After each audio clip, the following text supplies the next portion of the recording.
Good day, everyone. I am Ahmad Tijani Assis. Today I'll be talking about the CO2 in organic synthesis. CO2 is a natural material for organic synthesis.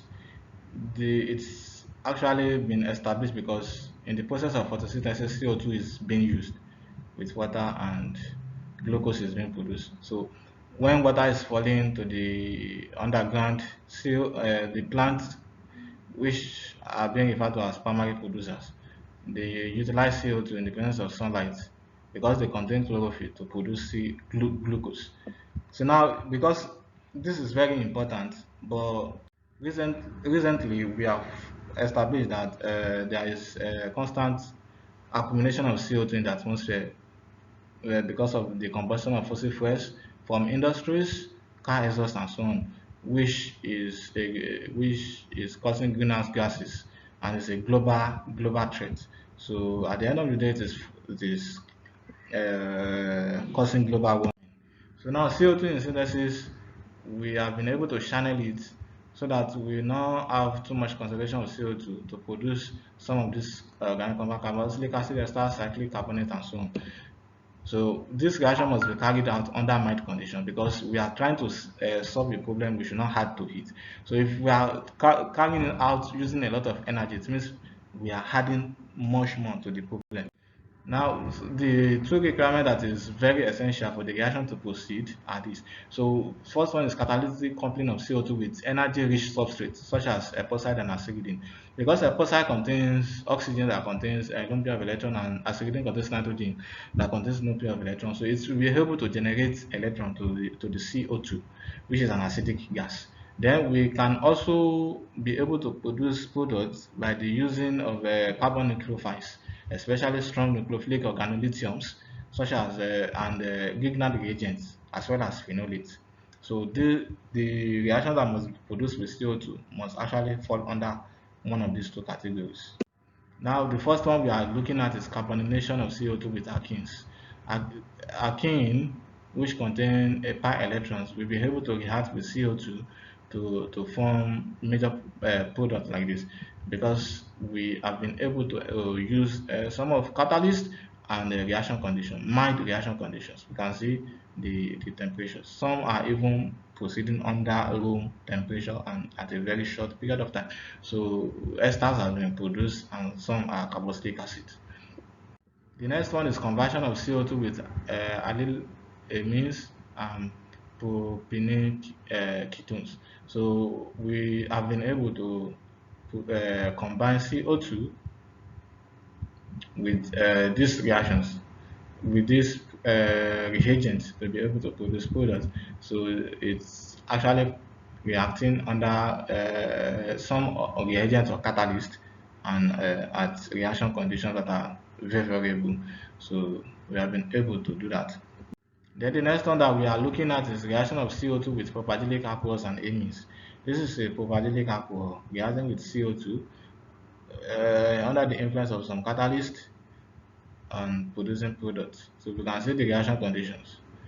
You can see it, there are mild conditions and the product is formed under a very limited duration of period. So product has been formed. This is propagylic amine reacting with CO2 forming products under the influence of catalyst and the reaction condition. The next one we are looking at is catalytic coupling. So basically, dichloroketone here is toxic, and when reacting with this, we produce this product. So we have been able to found another alternative using CO2 in the presence of an epoxide like this. When it is being catalyzed, we'll be able to generate this product at the end of the day. This is another channel to produce it like direct reaction with the alcohol. So this product is actually helpful, useful in engineering plastics factories and food additives. Now, these are some of the catalysts that have been used in some of the reaction with CO2. We have metalloporphyrin catalyst, bimetallic aluminum saline catalyst, amino triphenolate aluminum catalyst, onium salt catalyst, cellulose catalyst, and so on and so forth. Now, these are the reactions of CO2 in organic synthesis at a glance. You can see CO2 is at the center of the reaction. So when reacting with different reagents, different products have been synthesized. Now, this I will talk about the possible future usefulness of CO2 in organic synthesis. The first one is in photosynthesis reaction. So we can see that the photosynthesis process can actually also be carried out when we catalyze it under ultraviolet light. Yeah, so we will be able to produce glucose and oxygen. Then the next one is direct synthesis of acrylic acid from ethylene and CO2. This is ethylene and this is CO2. So if the reaction is catalyzed, we will be able to produce um, we'll be able to produce this acrylic acid.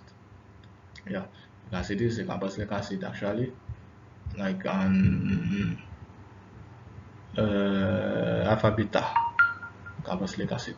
So now we can also synthesize ethylene glycol via reductive coupling of CO2. So if we do reductive coupling of this CO2 under the influence of this catalyst, we form this dicarboxylic acid. Further reduction will give us the ethylene glycol, and water is also synthesized. So the last one is reductive methylation of benzene using H2, hydrogen gas, and carbon dioxide gas. So CO2 and hydrogen gas can be used to do reductive methylation of benzene under the influence of catalyst to produce methyl benzene and water. So methyl benzene is actually toluene. So these are possible future reactions that CO2 can also undergo. Now, in conclusion, we can see that CO2 gas is a useful carbon building block in organic synthesis. Yeah. We have also been able to successfully establish that CO2 valorization is possible. That is, the turning of CO2, the excess of CO2 in the atmosphere, into useful chemical feedstock, like production of organic products. Then we have established that the reaction must proceed under mild condition. Electron-rich substrates such as epoxide and aciridins are important. Catalysts are very much important because they play a major role in this reaction for the activation of the CO2.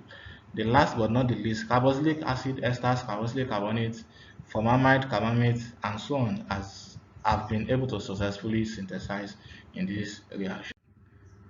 Thank you all for your kind attention.